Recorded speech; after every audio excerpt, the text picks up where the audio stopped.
No último sábado, Balneário Camboriú completou 60 anos de emancipação.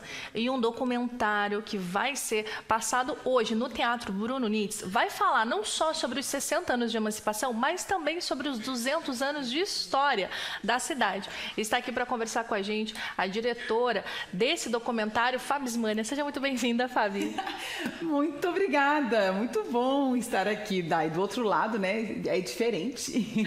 Fabi, vamos falar um pouquinho então sobre esse documentário, essa obra importantíssima, né, que foi feita aí através da Lei Paulo Gustavo e para mostrar a história de Balneário Camboriú. O edital previa justamente isso, né, Fabi? Um documentário sobre a história de Balneário Camboriú. Exatamente, Dai. Quando saiu o edital, formei uma equipe, porque ninguém faz nada sozinho, obviamente, e aí disse, bom, vamos descobrir então, desenrolar e fazer esse roteiro. E assim, foi bastante desafiador, mas a gente conseguiu. Porque a gente fala de 60 anos de Balneário Camboriú, mas a gente não pode esquecer que a gente está num contexto de 200 anos de história. Então, o nome do documentário é justamente esse, 200 anos de história e 60 de Balneário Camboriú. Então, aí agora a gente consegue ver um pouquinho, né, da abertura desse documentário e a gente conseguiu reunir algumas personalidades que conhecem essa história, como o escritor Isaac Borba, tem o Edson Dávila, tem o Magru.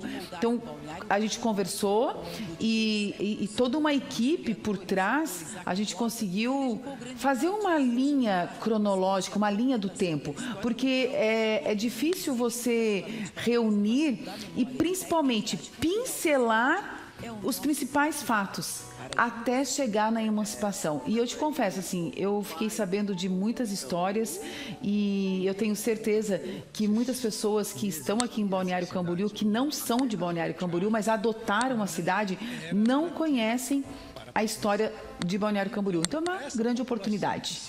E com certeza, né, Fabi? A gente ouve muito falar, quando você conversa com alguém, se você pergunta, você nasceu aqui? Porque é difícil você conhecer alguém que nasceu aqui. Mas a gente, quanto jornalista, às vezes, por ter essa proximidade com a população, a gente conhece muita gente que, de fato, nasceu aqui. Exatamente, é verdade. Inclusive,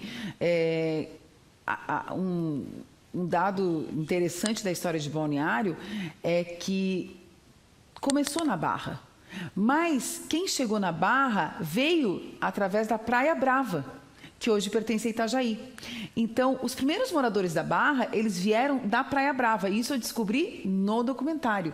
E o Isaac Borba, gente, escritor, historiador, ele é uma biblioteca ambulante, né? Ele é um livro de história ambulante. Então, foram horas de gravação, assim, horas de estúdio, horas de externa, para a gente conseguir compilar isso em 30 minutos. Então, são 5 blocos de 6, 7 minutos, contando os 200 anos de história de Balneário Camboriú e 60 de emancipação. E eu preciso agradecer a equipe que trabalhou, né? Então tem o diretor-geral, né, que é o Saul, aí tem o Isaac, tem o Magru, tem o Edson Dávila, o Júlio na edição, o Levi e o Gese, que trabalharam diretamente na produção e pós-produção. Aí depois tem toda a equipe que faz a parte burocrática, né? Porque tudo tem prestação de contas, tudo, né, tem que estar dentro ali do edital e graças a Deus tudo certinho, tudo dentro de como manda o figurino. Fabi, e quem quiser acompanhar esse documentário, como que ele vai ficar disponível? E hoje também tem uma apresentação especial, né? Exatamente. Então, hoje, no Teatro Bruno Nitz, a partir das 19h30, tem a apresentação pública desse documentário. Não tem cobrança de ingressos, porque já faz parte do edital, é uma contrapartida, é a nossa devolutiva em função desse edital. Então, a partir das 19h30, se você quer conhecer a história de Balneário Camboriú, se você quer saber o contexto histórico, hoje é a oportunidade no Teatro Bruno Nitz, às 19h30. Na semana passada, durante a programação da TVC Panorama, nós também exibimos esse edital e a partir de hoje, a Fundação Cultural deixará disponível no YouTube. Então vai ter um link e aí vai estar disponibilizado para quem quiser assistir e acompanhar, que não puder ir hoje, pode acompanhar também pelo YouTube, assistir no YouTube. Eu acho bem interessante, Dai, para justamente conhecer mesmo. A cidade onde a gente mora tem que conhecer, né? Fábio, agora eu quero te perguntar em relação à emoção de ser contemplado por esse projeto. Porque havia um edital, né, Lei Paulo Gustavo, outras pessoas também se inscreveram, havia um valor disponível, que era um valor excedente, que tinha sobrado, né, de uma outra lei também, da Lei Paulo Gustavo, esse veio para complementar, e várias pessoas concorreram. E você, enquanto diretora desse documentário com a sua equipe, foram os primeiros colocados desse edital. Como é que fica essa emoção e saber também da responsabilidade de cuidar desse valor altíssimo, né, para que tudo saísse conforme esperado? Não, assim, primeiro que quando a gente colocou o projeto, a gente elaborou o projeto, eu sinceramente eu não esperava assim tirar o primeiro lugar. Eu acho que a gente fica entre os 3 primeiros, daí recorre aquela coisa toda. Quando saiu o resultado do primeiro lugar, eu digo, gente, como assim? E porque a gente colocou ali além de toda a exigência que o edital tem, a gente também colocou alguns ingredientes para tornar o edital super acessível. Tem, então, libras, sabe? A gente teve todo cuidado com o áudio e essa responsabilidade mesmo. E aí, à medida que a gente foi produzindo o edital, aí a gente foi tendo ainda mais cuidado e zelo em ser o mais fidedigno possível com a história, porque eu acho que esse é o grande... Era o que me batia, assim, como jornalista, gente. Jornalista é o quê? Contador de história, né, Dai? A gente conta a história, e a história dos outros. Então, você tem responsabilidade sobre a vida do outro, porque você está contando a história do outro. E quando eu fui apresentar, porque daí eu tinha uma data para apresentar esse edital para a Fundação, que já fazia parte da prestação de contas. E a Denise Leite, presidente da Fundação, eu disse, meu Jesus, agora, né? Agora que são elas, né? Eu tenho que... E aí fomos ao teatro, só a Denise e uma turma lá da Fundação para a entrega oficial do edital. E eu só olhando assim a reação, né? A reação da Denise, a reação do pessoal da Fundação. E aí quando terminou, elas olharam para mim e disseram, Fábio, era isso que a gente queria. Vocês conseguiram superar as expectativas.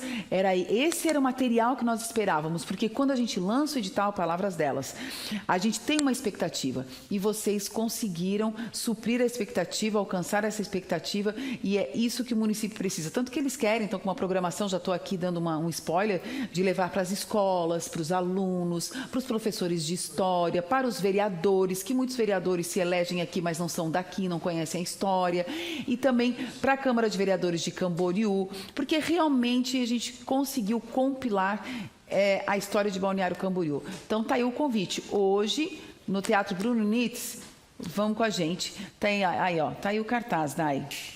A divulgação aí, gente, né, falando aí sobre o documentário. Mas foi, então, olha, foi e sobre tenso, tá? essa exibição. Vai ser aberta à população? Dá para assistir ainda? Tem que retirar ingresso? Como é que vai funcionar, Fábio? A contrapartida é justamente essa, o teatro, para os convidados, né? Se você tem vontade de participar, de estar lá hoje à noite conosco, entre em contato aqui conosco na produção do programa, tá ali da TV, e chega um pouquinho mais cedo lá no teatro, por questão de espaço também. A partir das 19h30, a exibição 200 anos de história, 60 de emancipação de Balneário Camboriú. Fábio, muito obrigada pela sua participação. Agradeço. Uma ótima tarde para você. Dai. E que seja uma boa exibição hoje à noite. Obrigada. Gente, e olha só, o sócio do comediante Nego Di foi preso em Bombinhas. A Polícia Civil do Rio Grande do Sul prendeu preventivamente Anderson Bonetti, ex-sócio de Dilson Alves da Silva Neto, conhecido como Nego Di. O foragido foi capturado em Bombinhas nesta segunda-feira. Até a captura, Anderson era considerado como foragido da Justiça Gaúcha. Nego Di está preso desde domingo, dia 14, quando foi capturado em uma praia de Florianópolis. Ambos são investigados por crimes de estelionato cometido contra 370 pessoas. De acordo com os relatos, a loja virtual que abriram juntos vendia produtos que nunca foram entregues. O prejuízo chega a 5 milhões de reais. O estabelecimento oferecia aparelhos de ar-condicionado, celulares e outros dispositivos eletrônicos. A loja Tardezoeira começou a operar em 18 de março de 2022, mas encerrou as atividades por decisão da Justiça 3 meses depois. Agora eu quero convidar a nossa repórter Bianca Robles para a gente falar sobre saúde, né, Bianca? Tem informação, infelizmente, não muito boa. Bom dia, Dai, bom dia a todos que estão nos assistindo. Exatamente, né? A Secretaria do Estado da Saúde de Santa Catarina, juntamente com a DIV, está acompanhando as investigações de um óbito por febre Oropost que aconteceu lá no Paraná, né? Esse óbito aconteceu no dia 24, aconteceu no mês de abril ali, né, de 2024. Então, essas investigações estão sendo acompanhadas pelo Estado de Santa Catarina, porque, de acordo com as investigações, né, a vítima, então, né, o paciente teria sido contaminado aqui no estado de Santa Catarina, né?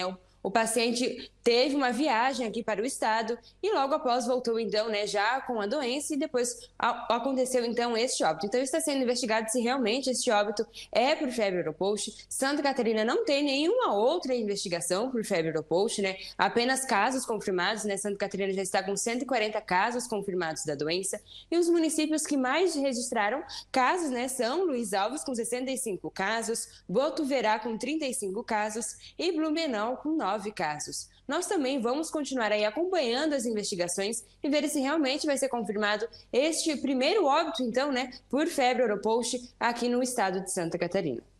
Bianca, muito obrigada pela sua participação e obrigada por essas informações. E com certeza, né, a gente continua aí dando espaço sempre para falar sobre isso, importantíssimo esse assunto. Muito obrigada, Dai, um ótimo dia a todos.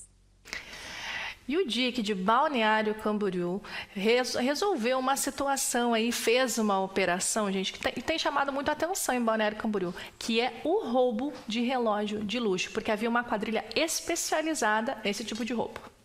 A Polícia Civil de Santa Catarina, por meio da Delegacia de Investigação Criminal de Balneário Camboriú, deflagrou nesta segunda-feira a operação para cumprimento de 10 ordens judiciais, sendo 5 mandatos de busca e apreensão e 5 de prisão preventiva, em investigação que apura 3 roubos de relógios de luxo cometidos em Balneário Camboriú na noite do dia 26 de janeiro deste ano. A investigação apurou que os crimes foram praticados por um grupo criminoso composto por 5 indivíduos oriundos do estado de São Paulo, que utiliza motocicletas clonadas e roupas de entregadores para suas ações. Os mandatos foram cumpridos na cidade de Taboão da Serra e em Embu das Artes, em São Paulo, resultando na prisão de 2 criminosos e na prisão de aparelhos eletrônicos. As diligências continuam para localização dos outros 3 foragidos. A investigação teve troca de informações com a Polícia Militar de Santa Catarina e a operação contou com o apoio da Polícia Civil de São Paulo. Nós vamos agora para um breve intervalo. Na volta, a gente tem informação aqui que já foi definido o nome do vice, a pessoa que será vice do prefeito Topázio, que também é pré-candidato à prefeitura de Florianópolis. Tem ainda a previsão do tempo e o comentário político de Saul Carvalho. A gente volta já.